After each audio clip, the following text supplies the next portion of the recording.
ወይኔ አምላኬ ስልኬም ዘጋ። ቆይ እንዴት ላገኛቸው ነው? ሀገሩን ደግሞ አላውቀውም። ድሬ እኔ ዝም ብዬ ሳይሽ ድሬ ያለሽ ነው ይመስል ሺቲ ያለባበስሽ ምናምን ብዛቱ። አረ ምንድነው የሚሻለኝ?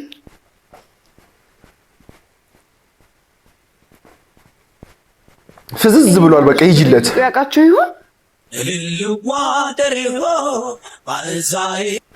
ምን ፈለግሽ? አይ ስልኬ ዘግቶብኝ ነበር እና ከአዲስ አበባ ነው የመጣሁት። የሚቀበሉኝን ልጆች በምንም ማግኘት አልችልም። ሰፈራቸውንም ደግሞ አላውቀውም።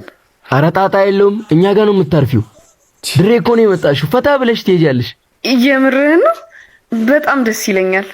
አባ አትጨናነቂ፣ ስልክሽ እስኪከፍት ነይ፣ ምሳ እንብላ። ነይ። ስልኳን ቻርጅ ማድረግ በቂ ነበር እኮ እሱ ቤት ማደር ምናምን ምን አስፈለገ? ዛሬ እንግዳ ይዤልሽ መጣሁ። አቦችን ቆንጆ ከና መጣት ነው ግዋ።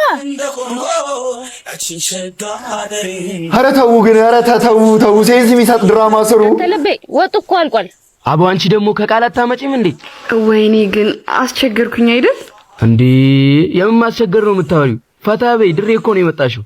አመሰግናለሁ። እሺ በጣም ነው የማመሰግነው። አቦቴያ ምስጋና ነው የምታወሪው። ሀና ቶሎ በይ። ይሄ መጣሁልህ አይደለም? ምን ትጮህብኛለህ? ሚስቱ ነሽ ምኑ ነሽ ሀና? እሱ ሙስሊም እንደሆነ እያየሁኝ ነው። አቦ ምንድነው የምታስቢ? ጓደኞችሽን አሁን ታገኛቸዋለሽ፣ አታስቢ። ሂጃብሽ የት አለ? ወይስ ጓደኛው ነሽ? ቆይ ሚስቱማ አይደለችም። እንዲህ ካጎረሰ አንቺም ቀናሽ እንዴ?